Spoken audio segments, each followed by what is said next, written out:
안녕하세요. 자유교회 이진우 목사가 보내드리는 아침 묵상입니다. 오늘도 예수 그리스도의 향기를 내는 복된 하루가 되시길 바랍니다. 9월 20일 금요일 아침 묵상입니다. 오늘은 설명할 수 있는 것으로 경험하는 하나님이라는 제목으로 로마서 1장 18절로 20절의 말씀 계속해서 묵상합니다. 하나님의 진노가 불의한 행동으로 진리를 가로막는 사람의 온갖 불경건함과 불의함을 겨냥하여 하늘로부터 나타납니다. 하나님을 알만한 일이 사람에게 환히 드러나 있습니다. 하나님께서 그것을 환히 드러내 주셨습니다. 이 세상 창조 때로부터 하나님의 보이지 않는 속성, 곧 그분의 영원하신 능력과 신성은 사람이 그 지으신 만물을 보고서 깨닫게 되어 있습니다. 그러므로 사람들은 핑계를 댈 수가 없습니다. 바울은 하나님께서는 보이지 않는 하나님을 사람이 알 수 있는 일을 명백하고 분명하게 보여주셨다고 말씀합니다. 로마서 1장 19절이죠. 하나님을 알만한 일이 사람에게 환히 드러나 있습니다. 하나님께서 그것을 환히 드러내 주셨습니다. 하나님을 드러내기 위해 하나님께서 사람에게 보여주신 증거는 하나님께서 창조하신 모든 세계입니다. 하나님께서 창조하신 모든 세계에는 하나님의 영원하신 능력과 신성이 깃들어 있기에 하나님의 창조 세계를 통해 사람은 하나님을 충분히 깨달을 수 있다는 것입니다. 로마서 1장 20절이죠. 이 세상 창조 때로부터 하나님의 보이지 않는 속성, 곧 그분의 영원하신 능력과 신성은 사람이 그 지으신 만물을 보고서 깨닫게 되어 있습니다. 그러므로 사람들은 핑계를 댈 수가 없습니다.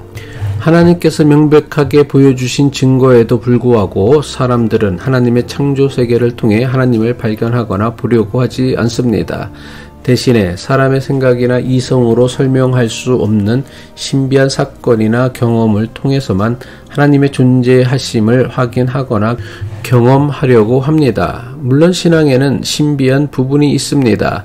하지만 신앙에서 신비라는 것이 하나님의 창조 세계보다 우월한 것은 아닙니다.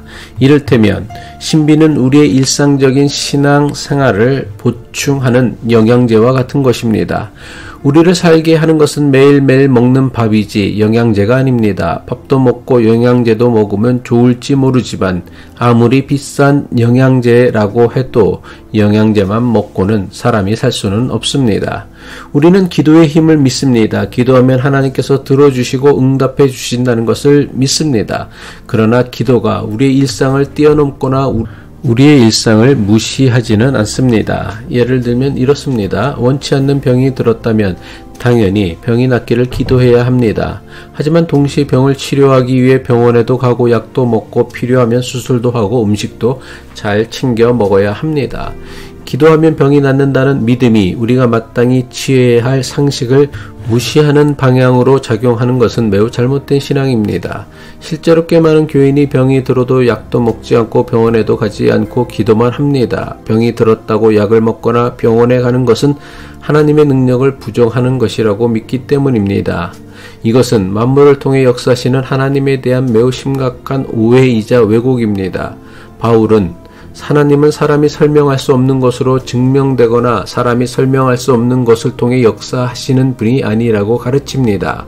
바울에 따르면 하나님의 영원하신 능력과 신성은 설명할 수 없는 것에서 나타난 것이 아닙니다.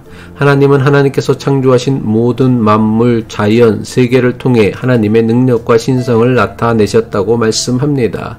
이것은 결코 숨겨진 것도 아니고 설명할 수 없는 것도 아닙니다. 누구라도 볼 수 있는 것이고 누구라도 충분히 경험할 수 있는 것입니다. 그러기에 누구라도 하나님을 알 수 있는 것입니다. 만약 하나님의 능력과 신성이 신비한 표적이나 기적에만 있다고 한다면 하나님을 알고 경험할 수 있는 사람은 아주 극소수의 사람들일 뿐일 것입니다. 하지만 이 세상 만물에 하나님의 능력과 신성이 깃들여 있기에 누구라도 하나님을 알 수 있습니다. 그러기에 바울은 누구라도 하나님을 알 수 없다고 핑계할 수 없다고 말한 것입니다. 그런데 교인들은 누구라도 충분히 알 수 있는 곳에서 하나님을 찾으려 하지 않고 사람이 설명할 수 없는 것에만 하나님을 찾으려고 하니까 신앙이 자꾸만 이상한 방향으로 흘러가는 것입니다. 하나님은 하나님을 알 만한 일을 사람에게 환히 드러내 보이셨습니다.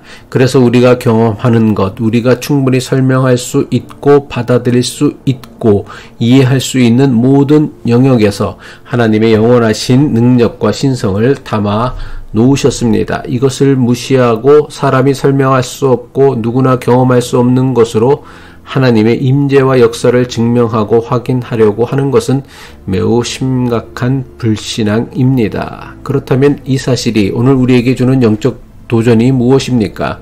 우리의 평범한 일상이야말로 그 어떤 것보다 확실하고 분명하게 하나님을 발견하고 체험할 수 있게 하는 하나님의 방법이라는 것입니다. 우리가 매일같이 만나는 사람, 우리가 매일같이 해야 하는 일, 우리가 매일같이 부대끼며 살아야 하는 모든 것에서 우리는 하나님을 발견하고 체험할 수 있습니다. 그런데 하나님께서 모든 사람이 알 수 있도록 환히 드러내신 증거를 외면하고 엉뚱한 곳에서 신비한 일에서만 하나님을 찾겠다고 하는 것은 대단히 어리석은 일입니다. 하나님은 지극히 평범하고 일상적인 것을 통해서 하나님을 발견하고 경험할 수 있게 하셨습니다. 이것이 모든 사람을 구원하시려는 하나님의 지혜이며 능력입니다. 우리의 일상을 소중하게 여겨야 합니다. 우리가 만나는 모든 사람과 인연, 우리가 매일 하는 일들, 그리고 우리가 접하는 모든 자연을 사랑하고 소중하게 여겨야 합니다. 지극히 평범한 일상과 자연에는 보이지 않는 하나님의 영원하신 능력과 신성이 있습니다. 이것을 발견하고 깨닫는 것이 지혜로운 신앙인의 모습입니다. 기도하겠습니다. 충분히 알 수 있는 것으로 우리에게 능력과 신성을 나타내시는 하나님 아버지, 우리의 평범한 일상에서 하나님의 영원한 능력과 신성을 발견하고 체험하는 은혜를 누리며 살게 하옵소서. 신비한 표적과 기적만 바라보는 신앙이 아니라 매일 만나는 사람과 자연 속에서 주님을 경배하게 하옵소서. 예수 그리스도의 이름으로 기도합니다.